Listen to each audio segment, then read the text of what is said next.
What's going on? Welcome to Coffee Time. Uh, More serious story today about two teens where one actually ended up stabbing the other because of a dispute that was going on with where they're sitting, and it ended up in the death of one of the teens. So let's get right into the story. New details about the killing of Austin Metcalf, the student stabbed at a high school track meet near Dallas. According to the arrest affidavit, 17-year-old Carmelo Anthony has confessed to the killing, saying he was trying to protect himself. He knew how much I loved him, how much I do for him. Anything, I do anything for him. Hunter Metcalf says he held his twin brother Austin as he was dying. I tried to whip around as fast as I could, but I didn't see the stab.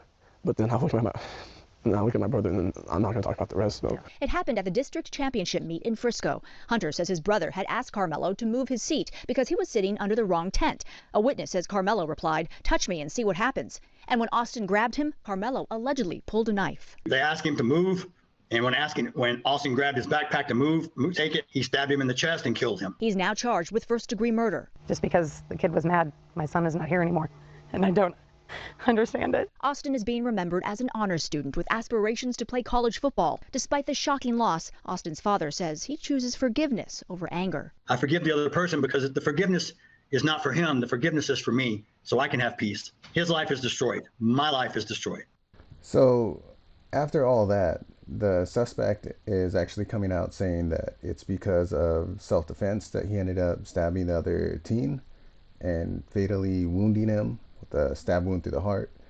But that seems very unlikely, and a lot of people are coming out as witnesses saying that, yeah, that the victim actually did push the other teen, Carmelo, but pushing doesn't result in a stabbing. And he was supposed to be on the opposing team, sitting in the wrong, like bleachers, the wrong side. And even if you were pushed, that doesn't mean that it validates you trying to claim self-defense for stabbing someone. That's like if somebody was pushed and you end up blasting them in their face. Does that make it okay? That's not self-defense anymore. That's going way beyond the necessary force to stop what was going on. But that teen, Carmelo, is getting a lot of traction on TikTok with different users claiming that he was actually being jumped and assaulted and he got stomped on.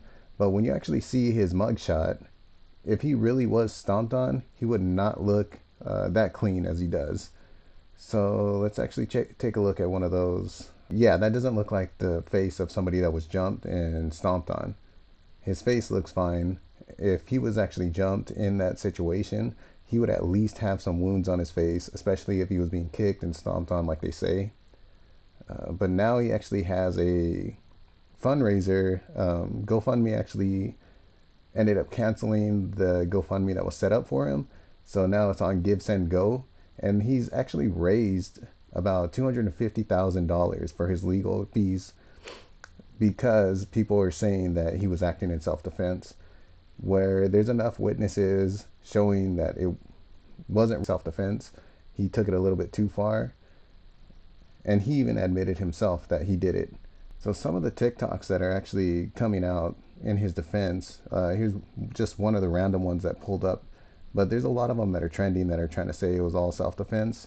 So let's hear what she has to say. That when teenagers like Kyle Rittenhouse cross state lines, illegally carry a firearm and kill people, they're celebrated by right-wing media, praised as heroes, and invited on press tours. But when black teenagers like Carmelo Anthony are physically attacked and then defend themselves, they're called thugs and treated like criminals and then charged with first-degree murder. That's what's unfolding right now in Frisco, Texas. A high school track meet turned tragic last week when 17-year-old Austin Metcalf died and Carmelo Anthony, also 17, was arrested. Some media outlets quickly circulated images of Carmelo holding a toy airsoft gun, attempting to frame him as a violent criminal and thug while leaving out important details. Carmelo is a straight-A student, a dedicated athlete, and a young person with no history of violence or criminal behavior.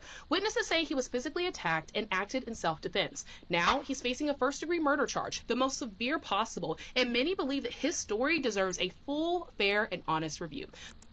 So I've actually tried looking for it. Maybe I just missed it, but I didn't see any witnesses coming forward saying that he was acting in self-defense, or that he was jumped, or that he was stomped on, or that they grabbed his phone and was breaking it. Nothing like that. But I do see where he was told that he's sitting in the wrong seats, and they wanted him to move, and he said, touch me and find out what happens. So when they actually push him, he pulls out the knife and stabs the guy in the heart. So I do see a lot of that from witnesses.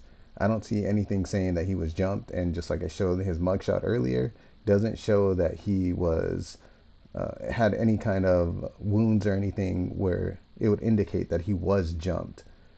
And as for her first claim about Kyle Rittenhouse, I'm not going to really go too far into that because that's a beating a dead horse already. But as for him crossing state lines illegally with a gun and everything, that's already been proven false. The gun was already there. He wasn't crossing over to go into that riot/protest that was going on. So that's a whole nother thing. There's been so much details about that already. I don't even need to go into it. But it's just showing that despite the facts being out there, that this person on TikTok is still claiming these things that have been proven to be false, and she's still seeing it as truth. So, I mean, that's just a little bit of the whole story with that. But after everything that's been already showed and all the evidence that's there, it's pretty obvious that he did it purposely. He even said that he did. As for what he considers self-defense, maybe he really does believe that it was self-defense, but doesn't understand that you're not supposed to take it that far. That doesn't cover self-defense. That's not what the law is there for. And just like I said, if somebody pushes you, you can't just pull out a gun and just go all out on them and just blast them. It doesn't work that way. And that's where this kid really messed up. And they try to frame him to be sorry about what he did. Maybe he is, but it's after the fact of what happened, and he already ended somebody's life, that now he regrets what he did. He may not have understood the ramifications, but unfortunately it resulted in the death of somebody, and he's gonna have to pay for those, like face the penalty for that. But that's just what I think on this situation. What do you think about the situation? Do you think that he's actually going to get off from this charge? He actually is being charged with murder right now, first-degree murder. What do you think? Let me know in the comments. Until next time.